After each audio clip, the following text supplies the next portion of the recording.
Okay, YouTube, I got a question for you. So I'm in my 2005 Toyota Sienna XLE, and the only modifications I've done to it are I've installed this Pioneer stereo, but I've got a sound underneath the dash which I cannot figure out. Take a listen to this.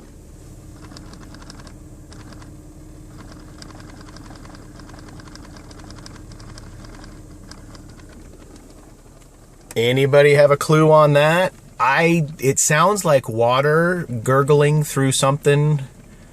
It can happen when the engine is running or not. The key has to be on. Matter of fact, let's do that. Let's turn the key off.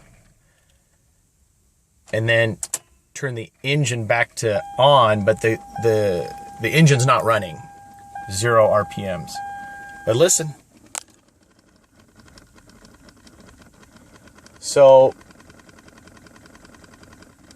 it can't be, liquid going through the heater manifold because the water pump's not on right now.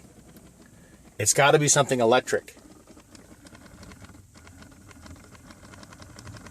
And it is annoying, and the only cure I have for it is to turn the radio up. Please help me figure this out.